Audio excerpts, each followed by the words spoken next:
Thank you, Mike. Excited about game week. You know, we've seems like it's been forever since we've played, but you know, looking back on the last 7 months, you know, we've came a long ways as a team. Added a lot of bodies, overcame a lot of injuries. You know, overcame several academic situations and 25 days of practice and camp to get us to the point to where we can finally focus on game week. And it's been fun to try to get our guys focusing on somebody else other than themselves. We've worried about ourselves so much over the last 7 months that it's exciting to worry about somebody else, which is why we all are in this. And really looking forward to our first game. Excited to play our first game. Understand the challenges that Marshall's going to bring to the table. They're going to be a very motivated football team that are going to want to come up here and going to want to play well, and we're excited about them coming up, bringing their best, and seeing if we can match their effort and their enthusiasm to the point where we can win the game. So with that said, I will open it up, take some questions. You said yesterday that you had watched all of Marshall's last season in the past week. What is it that they do well? Were they doing anything at the end of last season that you think they can carry over into this year? And yeah, anytime you play young kids, which they played a lot of young guys, much like we're playing this year, they returned 8 guys on offense and 5 or 6 guys on defense, and had a lot of freshmen sprinkled into their 2 deep, much like we do this year. They should come back ready to go. You know, won some close games last year like we did, got themselves to a bowl game, and won their bowl game, which is always positive in the off season from a momentum standpoint. So would expect them to be a better football team than they were last year. I mean, not just when they played us, but also towards the end of the year when you watch the product that they put out there, and that should not only be improved with specific people. I mean, everybody wants to talk about Cato, their quarterback, and Dobson, their receiver, and adding some speed with some transfers in their secondary. But from top to bottom, going into year 3, Doc's going into year 3, and a bunch of guys that have been playing together for a couple of years, you should see a better product out there. You dropped a little hint yesterday that you might expect them to run a different offense, or at least had to prepare for something different. Where did that come from? Where did that seed come from, and what do you expect? Probably one of you guys.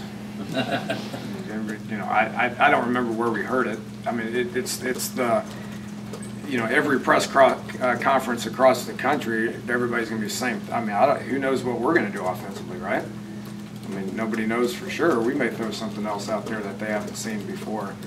Defensively, it's been widely known that we're running the 3-4 defense. Well, what's that mean? I mean, there may be some things that we do defensively that they haven't prepared for. I'm sure that their defensive coaches have been studying football across the country for the last 6 or 7 months and came up with some different things that they're going to do against us. So, yeah, nobody knows. Nobody knows going into the first game. You can assume. You can assume all you want to, but the bigger thing for game 1 are in-game adjustments, which I'm confident that our coaches are going to be very aware and alert of what's going on the field to the point where they can assess what's going on and then talk about how we need to attack it, either offensively or defensively, and get it communicated to our players to be able to adjust what they're doing. Did you do different things in the bowl game than you? Radically different things in the bowl game than you had done previously? Again, having time to prepare and only one game to be looking at. Gave it to number 1 more. Yeah. Yeah, probably should have done that more, right? I'd have to go back and study it, to be honest with you. I mean, looking at what we did, we were successful in different areas, so hopefully we've capitalized on that and continued to improve on it. What we're going to do in this first game is going to be whatever we do well. So that's going to be 29 practices here in camp and 15 practices in spring, and we'll assess where we're at, and those are probably going to be the plays that we call. Dana, what's the weirdest thing you've seen as far as like a surprise or a trick not a trick, I guess, but the first game that maybe you weren't expecting? Well, I don't, I mean, you can only put 11 people out there. So there's only so many things that you can do. I mean, 5 of them are going to be linemen, and 1 of them is going to be a quarterback, and a couple of them are going to be receivers, and a couple of them are going to be running backs. There's only so many different things that you can do. I don't think anybody's reinventing the game. So, you know, and like I said, the biggest thing is going to be in-game adjustments. After figuring out what the plan's going to be and figuring out what they're doing, you know, on all 3 sides of the ball, is being able to talk about it and get it relayed to the players where they can adjust and be successful. With Cato going from freshman to sophomore, first year to second year, how much do you anticipate his role expanding and evolving in the offense? I don't watch him practice, so I couldn't tell you. You know, I mean, he's a kid that can move around and throw the ball pretty good. I mean, I've watched him in high school, and he could do that in high school as well. So it's all about being comfortable with the system. I worry more about what our quarterback does as far as how, you know, he's become more comfortable in year 2 of this offense. He's become a little bit more accurate, and a little bit more mobile, and a little bit more you know, aware of what we're trying to do from an offensive standpoint, to where, you know, that should make a difference on Saturday. I assume that those guys are coaching him the same way, you know, but I don't watch him practice every day to the point to where what their plan's going to be. I couldn't tell you. Danny, you talked a lot, both last year and this year and today, about matching the enthusiasm and the intensity with Marshall County. Why should that be an issue for you guys? It is every week. You know, I mean, we're always regardless of who we play. You know, whether it was Marshall last year or whether it was LSU when they were the #1 team in the country, it's always like that. You know, highly motivated teams are dangerous, which we know that Marshall's going to be a highly motivated team. One of the 3 things that we talk around here a lot about is playing hard, which playing hard means giving great effort and being a physical football team. So that's something, regardless if we're playing Marshall or the so-called #1 team in the country, we're always going to talk about that. I mean, having lack of effort is something that's not going to be tolerated around here. Do you think that they are more highly motivated than you are, simply because of the circumstances of the game itself? I don't know. I mean, we'll find out Saturday. I think our guys are pretty fired up and excited and motivated to play as well. Does Dustin Garrison get snapped Saturday? Depends on how he practices this week. We've settled on Sean being the starter for quite some time. So Sean will start. Ryan Clark will be the bigger back that we put in there. Bowie's been practicing really well. You know, Dustin hadn't had as many snaps over the last 7 months, so he will continue to practice them. It's a long season. If he's not ready to go this week, then we'll reevaluate it next week. I mean, that's just something that we're continuously doing. I don't think Sean Alston took a snap until Game 5 last year.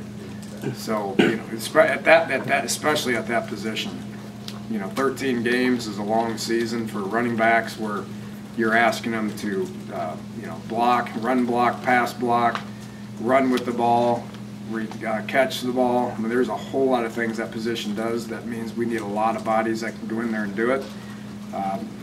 You know, so we got 5 or 6 bodies there now, and we're going to need all 5 of them, I can assure you. Have you as a staff made decisions on red shirts for freshmen at this point? Still evaluating? Still evaluating. We'll do the travel squad Wednesday night. After the travel squad dress lift Wednesday night, we told the guys they still got to practice on Tuesday and Wednesday, and we may make some decisions on some guys that won't dress. If they don't dress, obviously they're probably going to redshirt, or we plan on redshirting them. If we do dress them, there may be guys that we just know we're going to put into the game. There's going to be guys that we may try to redshirt, but based on availability, if we need them, we'll play them. So that gets that. And I know you guys want some answers on it, but so do we. But you know, after the first couple of games, if guys haven't gotten the game, then we'll probably quit dressing them unless it's an emergency situation. You talked a lot about Jordan Thompson over the entire course of the offseason. You know, what did he do as a freshman coming in to be able to lock down a starting job? Just adjusted to the speed of the game is always the big thing. Guys that, you know, if you would have had me rank Jordan with the rest of the receivers that came in and judge them 1 through 5, what I thought their speed was, I probably would have been wrong. It's how you adjust to the speed of the game. You know, how you play, how fast you play between the whistles, and a lot of that has to go with the cloudiness of the head. If they're confused, if they're uneasy and unsure about things, and their legs tend to slow down. If they got a clear mind and they understand what to do and they have a good sense for the game, then the legs tend to move a little bit faster. So Jordan's a guy that, and a lot of it had to do with being here in the spring too, of learning things and understanding where to go and how to go there, that the legs move quite, you know, they move pretty fast. So he's a definite starter. Carl Joseph's a definite starter, same thing. He's not confused, so he moves faster and has had a really good camp, so he'll start at safety. You might be able to say this about any player, any position, but with those two specifically, you know what they can do in practice and all of that stuff. You've seen them for many months now, but is there any concern or, you know, finding out how they actually handle everything on Saturday when, you know, it really counts at that point? Always is. So it's like a real game-type situation. There's always some concern. Typically, how you practice is how you're going to play. Typically. That you know, you may have wide eyes there the first game, you may not. Who knows what's going on through these 18-year-old kids' heads, you know. But you always got to kind of, you know, you got to keep that in the back of your head. You got to look at it. You got to be aware of how they are. You got to look at their eyes on the sidelines.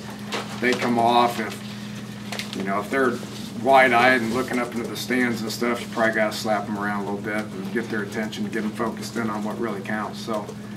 Yeah, that's and there'll be 50, I don't know, 10, 15, 16 guys that are going to be in that boat. Redshirt freshmen are the same way.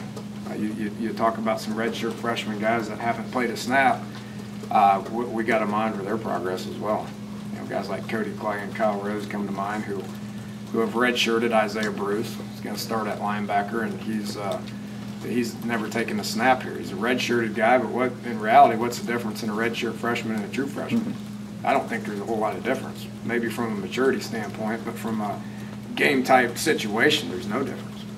And you have gotten also to see what Donovan has been able to do since he's made his position switch. I mean, he seems like a guy that you guys have confidence in now, and he really hasn't taken many reps other than special teams throughout his career.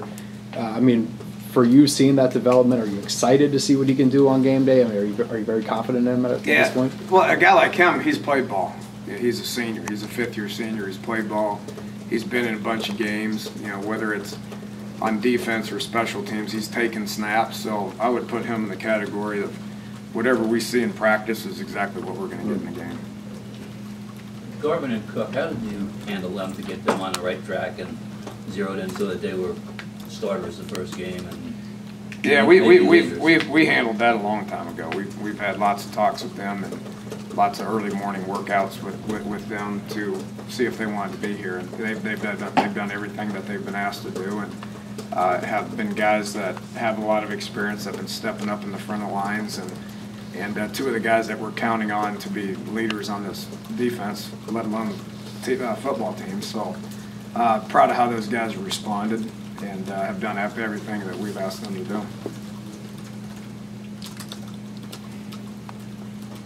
How many true freshmen do you expect to see out there on special teams? I mean, is there, like, vaguely? 10? I don't know. I mean, I don't have my depth chart right here in front of me, but I mean, we will dress out 10 to 15 true freshmen. Who gets what snaps is going to be all based on how the game goes and what we need to get accomplished. As far as the flow of the game, how much emphasis do you put on watching these guys that are in their first game? I guess that would come down to coaches, position coaches and everything. Yeah, I can't watch all 70 of them, so I'm doing my best, but that's why we got 15 other coaches out there that are, you know, whether it's box or sideline or whatever. I mean, the importance of being on the sideline is when guys come off the field, you look at them to see how they're acting, and you talk to them, you communicate with them. That's part of in-game coaching. So we'll look at them and see if they're tuned in. And you hired some new defensive coaches this year. Last year you had to hire a new staff, you know, as a first-year head coach. How do you get them to coach the way you want to coach? I mean, everybody's got their style, but you want it to be your style, I guess, is what I'm trying to say. How do you blend it all in so that everybody's coaching the same way and on the same page? It's all part of the hiring process. I mean, I hired guys that I've either coached with, or we have coaches on staff that have coached with them, or we interviewed them and talked to them, and these guys are fitting in well.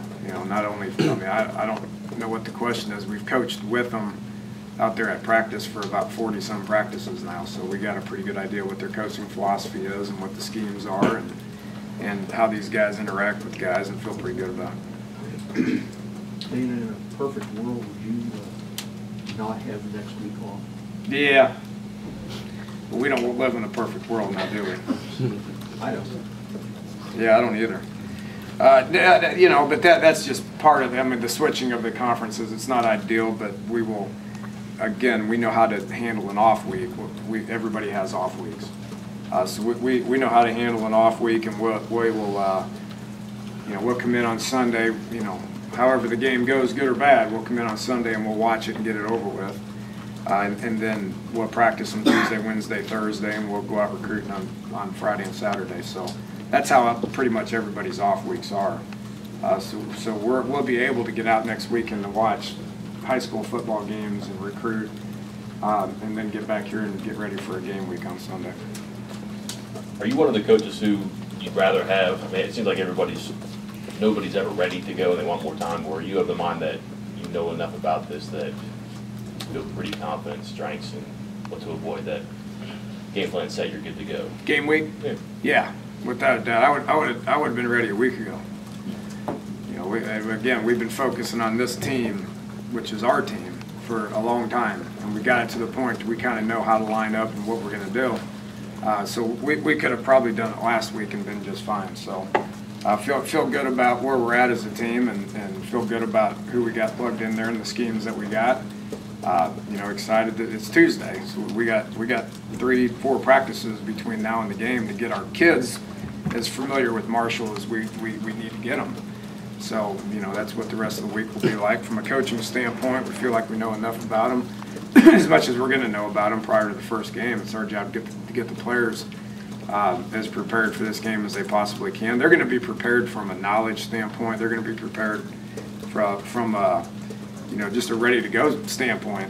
But over the next couple of days, we need to show them a little bit more than we have. Along those lines, then, you said the in-game adjustments would be important. How do you know maybe not to do it too quick, to trust what you know? Maybe it was just one good drive by the defense. You don't want to switch it. There's a balance there, I'm sure. How does that go that first game? Well, from our offense, it's pretty easy. I mean, they got to defend us. We don't have to defend them. From a defense, we have to figure out what they're doing. Ultimately, the ball's snapped. It's about, knowing what your keys are and knowing what your assignment is and tackling the ball. So, it's still football. There's only so many things that teams can do. So we'll line up with 11. They're going to line up with 11, and we're going to get it on. I know there's always a balance you guys try to strike between actually hitting in camp and then hitting in a game, how it's not probably the same. But is there any concern about how guys are going to handle actually having to make these tackles in a game, in a first game every year? Or do you guys feel like you prepared well enough for that? Yeah, I feel like we have. I think we're fully prepared. We've played a lot of football against each other here over the last 4 weeks, to where we've probably played more live situations in the last 4 weeks than I've ever been a part of. So I think we're as fully prepared as we can possibly be. A lot of the defensive guys have said that going up against your offense has really helped them prepare for the season coming up. How is the defense? What is the defense doing well at this point that's really helped you guys prepare and get ready? They're stopping us a good bit, tackling us. Nobody knows more about our offense than 3 of our defensive coaches, maybe 4 of our defensive coaches. Joe's been defending us and wide open offenses for 12 years. And so is Keith, and so is Eric Slaughter, and Darren Roberts sat in our meetings for a whole year offensively. So we're not going to go against anybody that knows more about our offense than what our defensive coaches do. So they've done a good job of defending us and pointing out things that have made us better. Going in, you've got You've got a few seniors that look like they have NFL careers. This is their first game of their senior year. How do you keep them team focused rather than focused on their own future draft choices or draft positions or whatever? I can assure you that's not something they're thinking of. I don't know how it's been in the past, but we're worried about beating Marshall. We're worried about what our game plans are offensively and defensively, and we're worried about going out there and playing well. And that's the only thing we're worried about right now. We're not worried about JMU. We're not worried about Big 12. We're damn sure not worried about the NFL. So we're going to go out there and do what we got to do to win this first one. Coach, with all things considered, especially for the younger guys, is Marshall pretty close to an ideal first game opponent? I don't know what you mean by that. Well, just, I mean, they're not going to be the most talented team you play. There's the first game, so everyone's going to be pretty excited. As far as, like, playing in their first college game, would Marshall be? Yeah, I'd be happy about playing, you know, I said this on radio earlier, but, you know, any high school would be fine with us right now. I mean, not to compare Marshall with the high school, I can assure you that. Doesn't matter if it's them or the New York Giants. They're pretty good, right? I mean, it's you know, you take your schedule and you look at the first game and you prepare for them, you get your team ready to go, you prepare for the first opponent, you watch the films, you come up with the game plan, you get your guys ready to play. And if our guys aren't ready to play, then that's on me and our coaching staff. So I don't know what's the ideal opponent. We play one game a week, and that's the only game that we focus on. You seem really confident, obviously, prepared, and you mentioned 7 months and 4 weeks and all that. That's obviously good. Do you guard against maybe that being a bad thing too, and that everybody is so ready, so sure what they can do that, I don't know, maybe there's a speed bump or something, or who knows how that first reaction is to adversity. Yeah, I mean, that's always an issue. I think we have, offensively, we have a lot of guys that have been in wars and strong leadership to the point to where they can overcome adversity. I mean, nobody overcame more adversity than we did last year. I mean, there was a whole bunch of stuff for a 12-month period that we overcame. That I was proud of how a lot of the guys overcame a lot of that stuff, and a lot of those components are still here. I mean, overcoming adversity is something that we talk about a lot because regardless, I mean, we overcome a lot of adversity in that Orange Bowl when we won by a considerable amount of we were down. We were down the whole quarter and a half. So their adversity hits all the time. I mean, you need guys to step up. That's, you know, defensively we got 7 or 8 starters coming back that have all been you know, in some pretty big battles and have overcame a lot of adversity. I want to know which one of those guys are going to stand up and get in front of 22 of his peers and say that enough's enough, much like Keith Tandy and Najee Good did. That's probably the biggest thing that I worry about defensively, is not having guys that have played or guys that have made a bunch of plays. It's guys that are going to stand up in the locker room and get in front of somebody and say this isn't acceptable, which Keith and Najee did a tremendous job of that. We're still looking for those guys. They're out there. I just don't know which ones they are. Coach, I remember during the end of 2 days, Joe Madsen and Jeff Braun said they want to put the whole team on their back, the offensive line as a unit. Do you sense that? Yeah, those are fun guys. Those guys are 2 guys that will stand up and say something. You know, Josh Jenkins has had a great camp. And Spain and Edgar have as well. So those guys, you know, from an experience standpoint, have played a lot of football. They're having a good time. They're better than they were a year ago. They understand what we're trying to do a lot more. They take pride in making sure that number 12 is doing okay behind them. They take pride in the fact that if it's 3rd and short, we're going to give it to Sean and we're going to get the first down. So.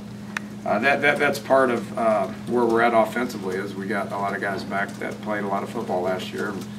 I've challenged them to be better than where they were the last game we were out there, so we'll see how they respond.